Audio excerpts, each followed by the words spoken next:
Welcome back, everybody. It's the age-old debate from white goods to appliances, even your car. Is it cheaper to rent or is it better to own? And as more and more Aussies take the non-committal approach, Christopher Zinn from the 50 Up Club is here to tell us where the most savings can be found on the big-ticket items in your home. Welcome, Christopher. Yes, good morning. Let's start with white goods like fridges, washing machines. Should we fork out the big bucks for them or should we rent them? Look, if...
Money.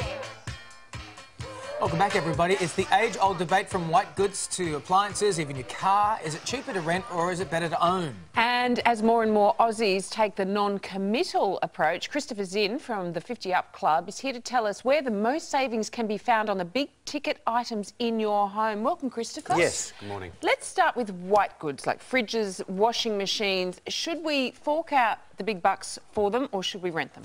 Look, assuming you have the money or you have access to credit to buy them, it's usually cheaper to actually purchase outright. You can do the consumer leasing option, but actually that can really add up. And, you know, actually the price of white goods has come down.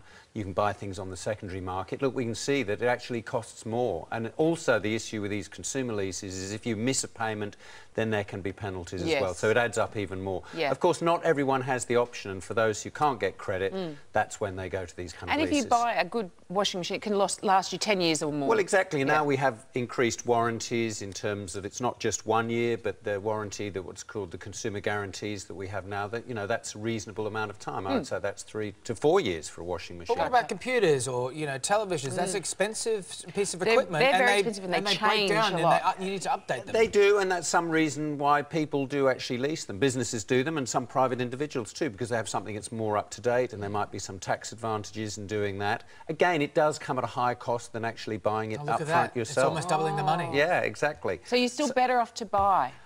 Again, if you have access to the funds or you can borrow the money at a reasonable amount, not at credit card interest rates, but through a personal loan or something like that. Christopher, what about the family car? Because we all feel like we need to have one, and we don't even really consider renting a car sort of long-term, Look, do we? cars is a really interesting area. We're seeing the growth of what's called the sharing economy, and there's things like the car next door and these different kinds of car rentals. So there's not just hire cars. You can rent a car maybe from a neighbour for an hour or two.